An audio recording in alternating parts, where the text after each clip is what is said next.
Oh, so it's cool. You have an action plan. That's amazing. Yes. Is there a specific reason that you can state why you don't support Canada Day? What's one of the things that jumps to your mind of why you don't support Canada Day? The The biggest biggest reason is reason is because because colonization has colonization has never never. ended. There's a genocide happening against Indigenous people here in Canada.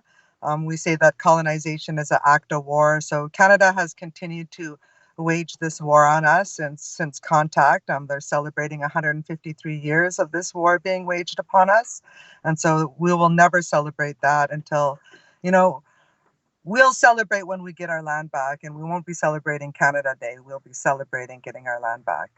Awesome. Thank you. Thank you. That's great. Okay, so I don't want to hold you because you have a bunch of stuff that we're gonna. There's a bunch of stuff you have planned for the day, which is great. I just want to point out if anyone has any questions, we'll try to get to them at the very end. Write them in the comment box or comment section, and like I said, it's all dependent on time. If we have time, we'll answer. If we don't, then I'm sorry, we can't get to it. Um, First question: when did you first become active in the environment? The very first time I became active, I guess, has been during conception when I was conceived as a baby. I mean, this whole world is based on the reproduction of life, and whether it's plant life or animal life or whether it's human life. So, if my very first time getting involved in the environment was during that conception, because that's everything apart who we are, this universal connection with the world, and um, and then birth. You know, that's the biggest thing. I'm a birth worker, so I know this is the first thing you do is when you greet your new baby into the world. You know, you welcome to the all the elements of the world, and so yeah, I'm very connected to the environment. That's our land, that's our water, that's our air, that's who we are as a people. You can't disconnect Indigenous people from the land. We are the land, and we are so intricately tied to the land. Who would you say are your biggest inspirations? My biggest inspirations are the strong women in my family, my sisters, my mother, my aunties, my grandmother, that were all land defenders and continue to be land defenders and human rights defenders to this day. I mean, my father, the male role models and the people that I really looked up to my whole life has always been my father, Arthur Manuel, the late Arthur Manuel, he passed away, and also the late Wolverine, one of the biggest war heroes in the Secwepemc Nation, involved in the last armed standoff in Canada at Gustafson Lake, Chipatan, and really taught me a lot of how to be a warrior, how to conduct myself as a warrior, and how to stand strong and never have any fear of the enemy, in this case, the Canadian government, and fighting for our land. Um, so I've seen from your Facebook feed that you've been under harassment from people who are harassing you right now. I've actually, Oh, so before we get to that, you're the Tiny House Warriors. So this might actually have more context. You're on currently on your own territory, correct? yes, right now, actually, I'm calling from Vancouver because I'm here doing this Cancel Canada Day action with I Don't Know More and all the Indigenous youth. But I live full time in Blue River, Tiny House Warrior Village. We have 5 tiny houses on wheels, stopping and blocking the Trans Mountain Man Camp. Tiny House Warriors is a mission, and we've committed to build 10 of these tiny houses on wheels to launch and deploy into our territory in strategic areas along the Trans Mountain Pipeline to block construction by asserting our Secwepemc title and rights to our land. And so we've been doing this. July 2018 is when we launched our first set of tiny houses, and now it's coming on to 2 years that we've been at Blue River, and we've been stopping this construction of the 1,000 man camp that they want to bring in to build the pipeline. And so just to be so clear that people are watching this right now, you are on your own traditional territory. Yes, You're living on your own traditional territory on the land. yes. Because I find that when we talk with like non-native people, they have this the thing where they want to find the one true Indian, where it's like in order for you to be the one true Indian, you have to have like 100% blood quantum. For you to like speak and be considered like your words valid in their minds, you have to be 100% blood quantum from that nation. You have to be living off the land. You have to be actively using the land. There's all these prerequisites for them to take your words seriously. And now Mm-hmm. you are a person who is Yes. traditionally living off, or you're living off the land. You're doing traditional practices. Yes. Who are the people that are harassing you right now? Well, the very first day that we moved our tiny houses out, this is an area that our people have occupied since the beginning of time. We come from a big territory. The Secwepemc territory is 180,000 square kilometers of land, and Blue River is right in the heart of this territory. Although currently now there's the Yellowhead Highway that passes through there. There's the Blue River town. There's other towns that are on the Yellowhead Highway, which is the Highway 5. We have there's a railway that goes through it and a pipeline corridor that goes through this. There's 3 transportation corridors that go through this land. These people that have lived in this area has been dependent on the land and the resources since they've arrived here. I mean, they're all majority European descendants. And those are the ones that we're having conflict with, is because when we say that we're asserting our title and rights, then we're asserting our rights to self-determination as nations with international human rights laws, international indigenous laws, inherent rights that we're standing on, a lot of power that we're standing on. Just by standing on the ground, we have every legal right to be there. And the non-native settlers, the white people in the town, really are angry about this. They're angry that they have to make way to share this wealth and this beauty of the land with us. I mean, we're protecting this land. We're stopping a man camp that wants to build a pipeline. So we're dealing right now with Blue River residents. We're dealing with the other low-level municipal governments in the districts within TNRD, and then we're dealing with the provincial ministries and governments, and then into the federal. So my father would say, every time you step out onto your land and you want to fight for your land and your title and rights, it always goes right to the top. You move a rock, you put up a blockade, like it goes right to the top. Justin Trudeau knows about our blockade that we have up here at that Tiny House Warriors. And so not only are we dealing with them, but it's a calculated response, and that these settlers and these white people are organizing to try to physically get us removed. Um, there was actually a editor to a local newspaper that actually has been trying to round up people that could give testimonials against us, Mhm. which is very hateful. I believe that the more you try to conjure up hate, the more that hate will grow into more hate. And I believe that that's what they're doing since April 19th, when there was a hate attack against us, Tiny House Warriors, where we had people attacked, or we had my trucks, our camp truck stolen, rammed into one of the tiny houses, destroyed one of the murdered and missing Indigenous women memorial um, pieces that we had there. It was, since then, it's just been nothing more than more hate and more hate. And shortly after that hate attack, they start organizing hate rallies that were happening at both the front and back entrances to our tiny houses, our village. And so they've been meeting sometimes up to 20, 30 people.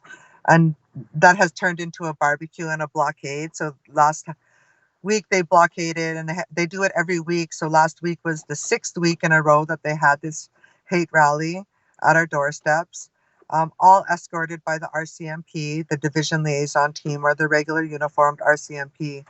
And this is where we feel that there's a lot of discrimination happening at the hands of the RCMP, stepping up to take fabricated reports and stories from these racist people that are really trying to criminalize us and trying to find every which way for the police to come and harass us even more than they already are.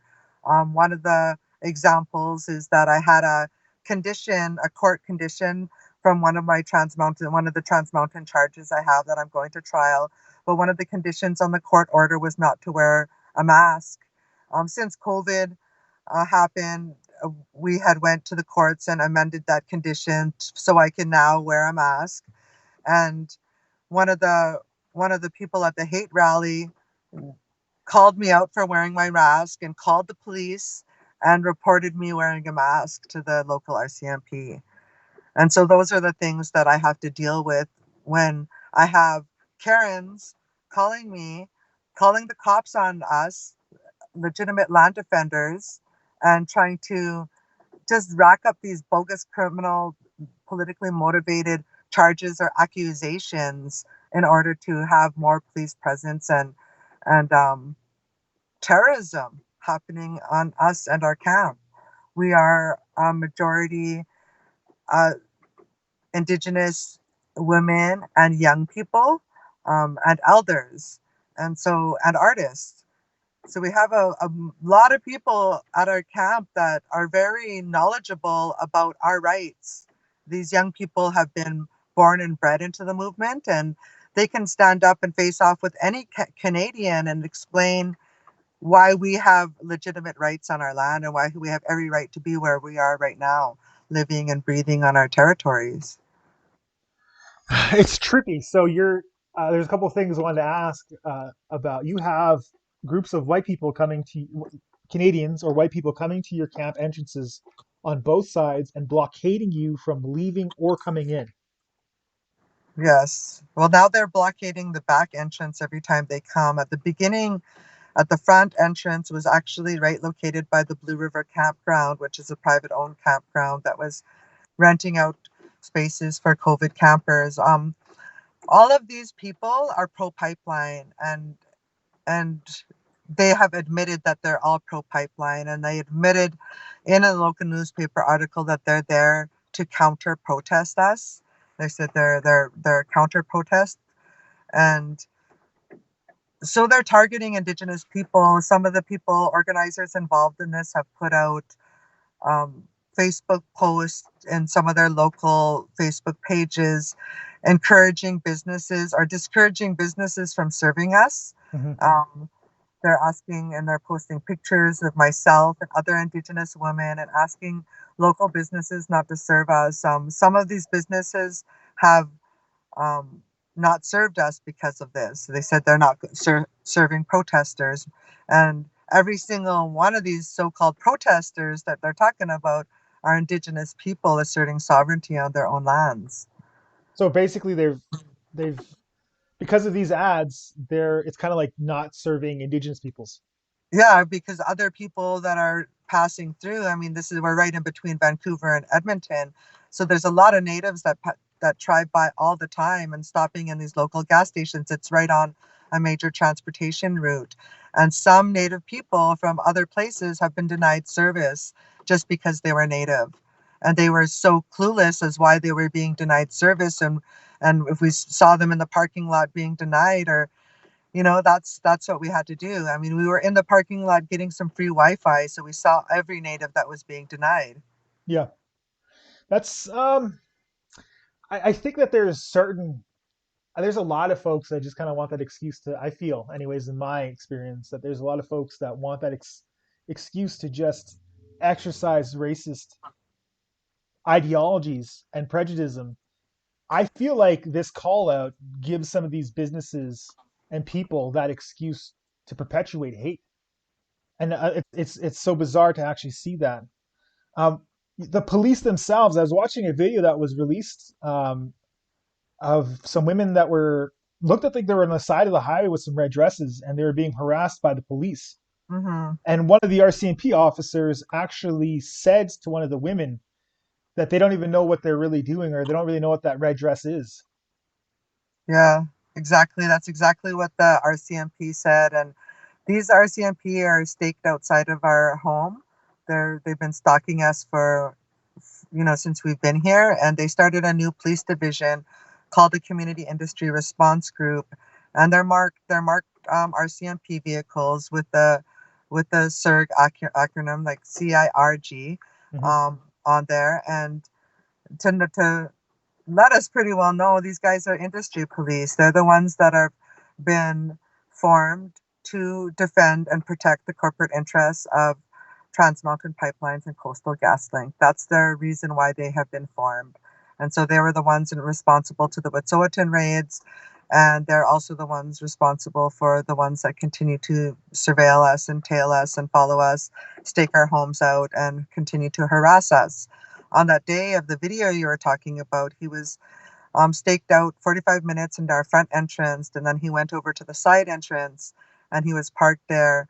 Two young women approached him um, just to document and monitor, because we do have a human rights case against the RCMP happening right now, Hmm. and we're documenting all the interference at the hands of the RCMP. So we have a logbook, we have an incident report, and it's all documenting the RCMP and how the Canadian government continue to use the RCMP as their goon squad.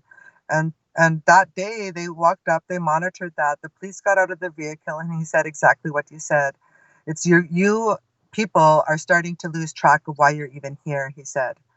He said, when you confront people, you don't have to be mean. And he said, you don't even know what the red dress symbolizes, as the young women were holding a red dress. Bringing attention. I mean, we're on the Yellowhead Highway. It's connected right to Highway 16, the Highway of Tears. We know exactly what the red dress symbolizes when we're Indigenous women that are targeted every day by all the systemic racism and the continued genocide in Canada. We know firsthand what that red dress symbolizes.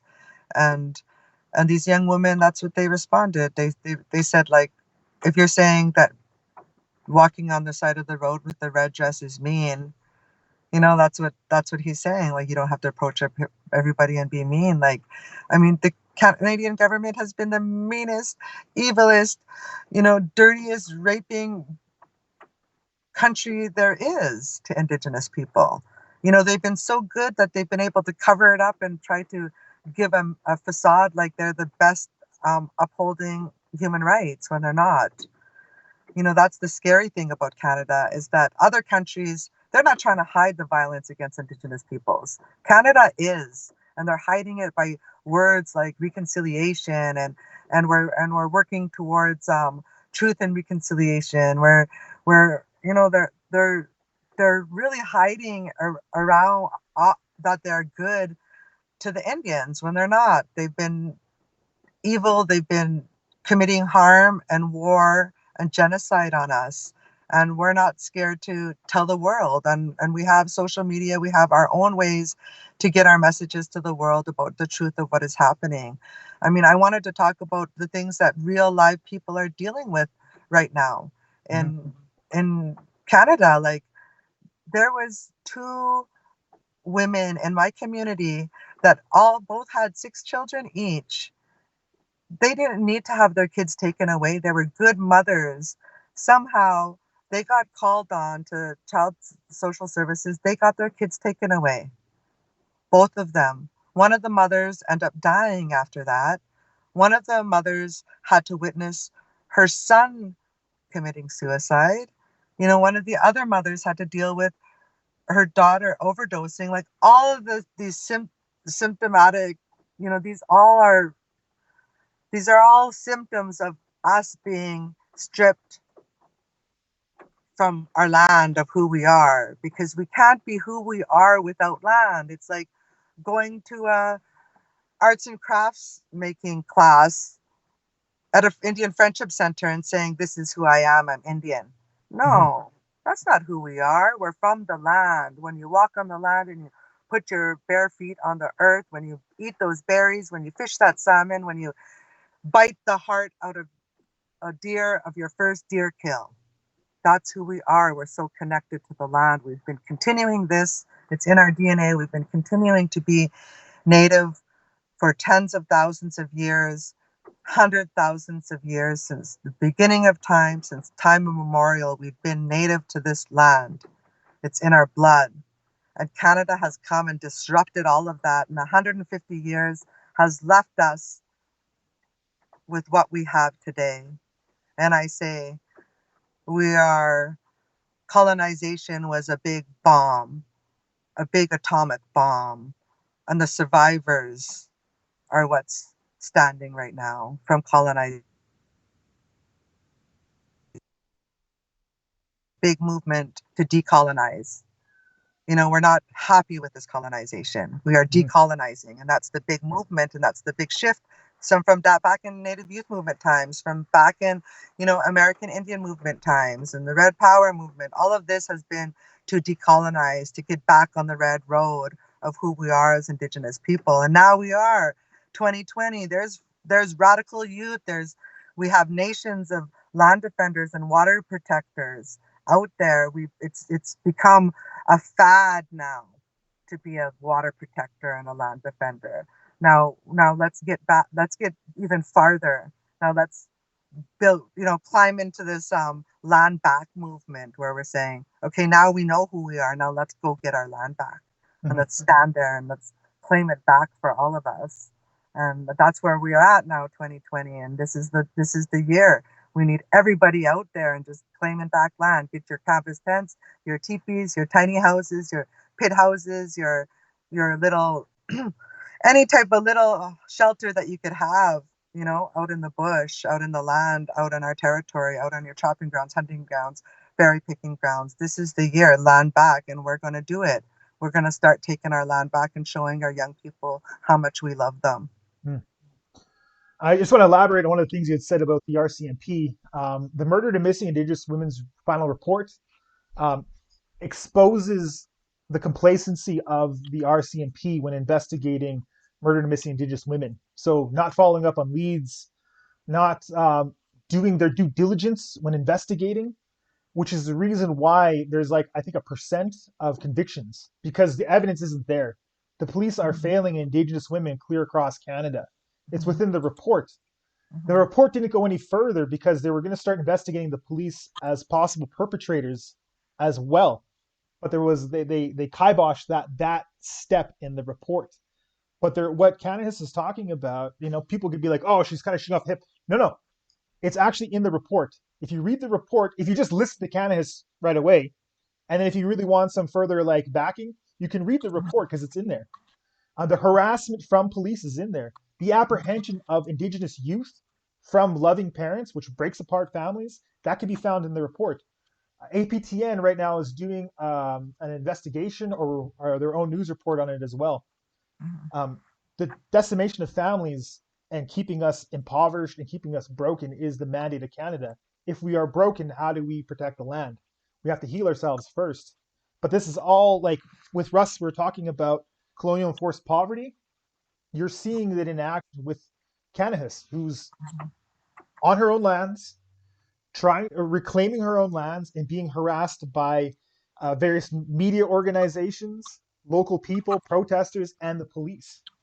mhm, This does not create a safe environment. If you have people at your house right now that are like blocking your entrance in and they're saying hateful shit, and police are standing there allowing them to say hateful shit, and you know you're being targeted, then that doesn't create a safe environment. But even with all of that, Kanahus is still out there. She's still defending and protecting her lands.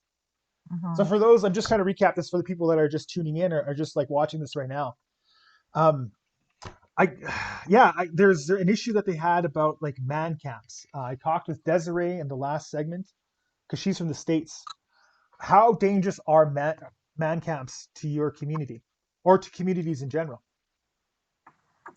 Yeah, for those that don't know what we're saying when we're talking about man camps, we're talking about the big industrial worker camps that they establish and they build up to house industrial workers for the period of construction. Like for this instance, to build the Trans Mountain pipeline. Um, they're going to be establishing several different man camps throughout the whole line, which is 1,152 kilometers of pipeline. These man camps have been like in the States, in North Dakota, in the frac fields, up in the Alberta tar sands for decades already. And that's where a lot of the research and the statistics and data have come from in relation to man camps and the correlation between that and the violence against Indigenous women increase in those areas. And there has been an increase, and there's many different reports um, out there regarding man camps. I know Amnesty International did one. There's some other organizations that have also done research around man camps. There's movies about these man camps. You can look at Netflix. I'm sure it's still up there. It's called Wind River. It shows about man camps. I think there's another one on Netflix right now about man camps, but it'll show when you get a high population of men into an area, and a lot of people will say, oh, it's not just men, there's women too. Yeah, there is women that work at those too, but the majority are men. And when you get large groups of men like that together, especially in the oil rigging culture, and people will know that if they grew up in oil rigging culture, they're going to know what I'm talking about. But there's like always going to be an increase, of alcoholism, drug abuse, drug violence, sexual violence against every the communities. And because Indigenous women are the most targeted, we become the statistics on the violence that's being waged against women. Is Indigenous women are the ones that are being targeted, and girls. And not just Indigenous women and girls, we have stories and horror stories of Indigenous boys and men as well, escaping from those man camps in northern Alberta. And so I'm going to trust that our people um, are going to keep our people safe. And like, we have to trust that um, Native people are going to organize ourselves in order to keep our women safe.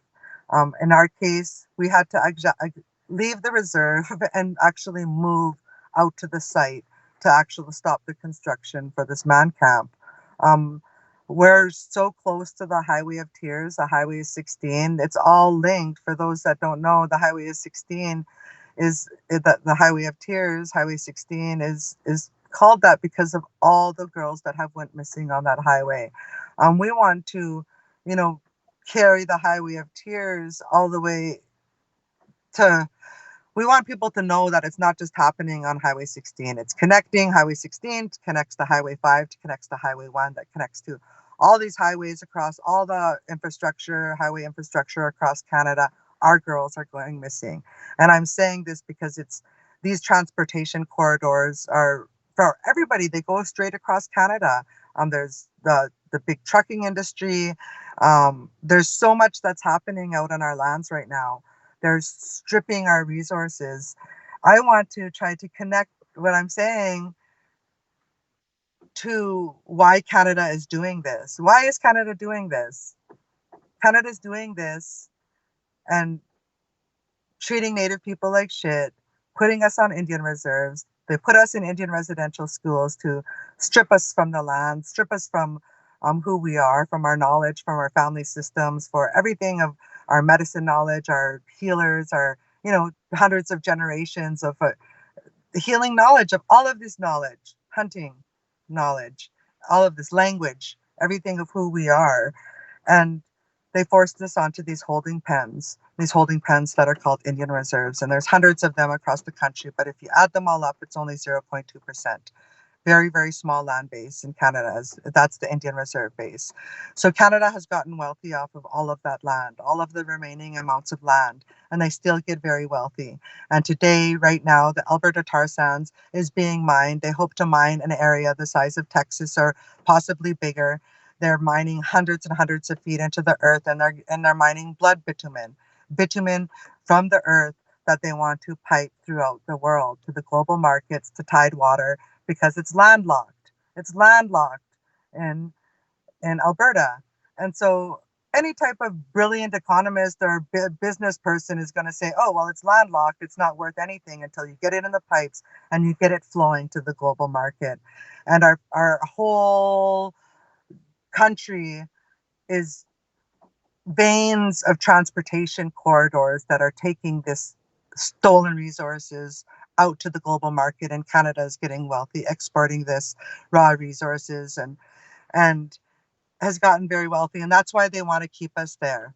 It's easier to fight us when we're impoverished. We're impoverished because we have no land. We're in 0.2%, and we have no way to building ourselves up economically because we only have 0.2% of our lands. If we talk about land back and we talk about, okay, we have land back, we're going to start managing it. We're going to start to determine what type of economies that we are going to allow on our territories. Let's start to talk about the alternatives to oil and gas industry. Let's talk about the alternatives to colonialism. Let's talk about the alternatives to the public school system. Let's talk about all of the solutions to get us back into these powerful, mighty Indigenous nations that we're supposed to be. We're supposed to be standing there with such power. right now like our ancestors have. But we're building ourselves, and it's going to take organization, but not that long. 153 years, it's not going to take that long to build ourselves back up. It's Hmm. going to take that much time, and we got to think revolutionary in our time. We got to work fast, and I believe that our young people have the abilities to work fast like that. They grew up in a technological age, where everything moves fast. We have information at our fingertips, and that's why these young people, Indigenous youth, are so brilliant, is because they have teachers that are available to them. They don't have to go to school. They could go on social media to learn from brilliant people, Hmm. and go online to learn from brilliant people. So we don't have to wait 150 years to get land back. We can do it now. We can do it tomorrow. I'm willing to help anybody that wants to get land back. It's amazing. I just want to tie this back into the conversation I had with Russ. Forcing us onto reservations, destroying our economy, enforced colonial poverty, and then taking the current Indian Act chief and councils, disempowering them, and turning them to administrators of whatever policies the government's trying to pop out, disables us from actually effectively defending our lands. So when they keep us on reservations and they keep us there, and we're subject to the AFN, who are more or less puppets to Hmm. the federal government or provincial governments, getting out of that idea of your reservation onto your traditional lands, defending it, is what will save our lands. Kanahus is one of the people who's actually doing that. She's taking all of the power that we have, and she's actually actively using it right now. Okay, so I don't want to keep you too much longer. I get so excited trying to talk to you. I have like a million questions, um, but again, I don't want to hold you back. What's can okay? Here's a question. What can the average Canadian do to help? Um, the average Canadian can do 100 things to help. There's a big list of 100. I'm actually want to compile it, and maybe I might list 153 ways to help, and possibly get it out tomorrow. So be on the lookout on my Facebook. But there is 153 ways to help, and you have to look into yourself and look at the skills on what you have to help, because you may be brilliant in social media, you may be brilliant in making a video, you may be brilliant lawyer, you may be a brilliant economists. We need all of that. And we need you to reach out to us to say, these are the skills that I have, and I'm willing to commit 20 hours a week, 20 hours a month, 20 hours a year to help you, whatever it is. But we have to be serious on our commitment level if we're talking about Indigenous solidarity. You have to really, we got to up the standard on what Indigenous solidarity is. You go as far as we're willing to go and beyond as well, because a lot of people have a lot of privilege just being on and living and breathing on this land called Canada. And so money's always a way that to help. I mean, we just purchased some new teepees and new campus tents. The community in Edmonton actually raised money and just drove out a new campus tent with all the poles, so communities could, raise large items too and send them out. And so we're always willing to accept things that are going to be able to act as shelter. We're going to be coming up with a new build. We're looking for maybe 3 builders to help with a new build, since it's going to be more like a social distance build. We're going to get another tiny house built in on the front line within this summer, or a couple of them. And so that's a way to help. Look at our website, tinyhousewarriors.com. Very easy to find. We're also on Facebook, but we have a website, and there's a donate button right at the top. Please donate, and encourage people with money or your friends and family to also donate. At $20 adds up. It really helps on the front line. Thank you. And if you know Native people, we can stretch $20. Yes. We can make that last. Um, Yes. so yeah, there's one. I wanted to point out one thing. They started up a task force at Blue River. The RCMP started up a task force for you and Hmm. the Tiny House Warriors. Hmm. Do you know if the RCMP has started up a task force for the Highway of Tears? No, no, they haven't. Like the Highway of Tears came to my attention when I was dating this Wet'suwet'en woman, and that was about like 12 years ago. But it had been called the Highway of Tears long before that, and it didn't just start up with the Murdered and Missing Indigenous Women's Report. It's been called this for like decades. Um, Hmm. they haven't started a task force for that. but a non-violent, peaceful movement of the tiny house warriors gets a task force. They get the harassment from the RCMP. Mm-hmm. I'm just going to say if somebody was really wanting to take it upon themselves to call the local detachment around Blue River and inquire about that, if you're watching this, go right ahead, give them a shout, ask them Mm-hmm. why they have a task force aimed at them, but nothing for the Highway of Tears. And also, they could even go farther and go communicate with Jennifer Strachan from the E Division of the RCMP. There for tracking. I'll Yeah. have some of these links posted up after this. Okay. But again, there's been no violence coming from the tiny house warriors. Although I do imagine that some of the people who are blocking you from your houses do want you to get violent because in that moment they can call the cops on you. Yeah, they want to, but we already know those tricks. We've been on the front lines for, generations, and we know the tricks that they wage on us. And we've always maintained we've been a nonviolent movement, and we're continuing that. We're strong on title and rights, and that's why we're there is for our land. Um, there's one other thing I want to add, and then I'll ask a last question. You were instructing people to go defend their lands. Mm-hmm, The only thing I would add is that don't allow the colonizers to dictate the manner in which you go defend your land. mm-hmm, So they say like, oh, you can't use that tent because it uses petrochemicals. Who cares? mm-hmm, You know, mm-hmm, don't allow them to create the conditions for you to defend your lands, to protect your lands. That's up to mm-hmm, you. That you have moral authority. All mm-hmm. right. The last question I want to ask you is, what advice or what's one message you can leave with our people? I guess my message is land back. It's just two words. It's land back, and that's what we need. And I'm saying that because, young people are using that word. It's a hashtag, and people understand it not just from Canada, but from the so-called United States and, so-called New Zealand and these other places. A lot of Native people are really relating to that land back, and that's what we need. It says it very clear. That's what we're doing, and they didn't ever steal the land from us. We're still here, and we're still living and breathing on it, and it's always going to be here as long as we're here because we're going to defend her. Well, thank you very much. Love having these discussions. We're gonna come visit you soon. Okay. Hopefully after this peak, we'll come Hmm. by and say hi. Okay. Um, Thank you. love you very much. Take care. Okay. Please mask up today. Yes. Yes, I am. All right, and I'll see you soon. Okay. Thank you. Bye. Ciao.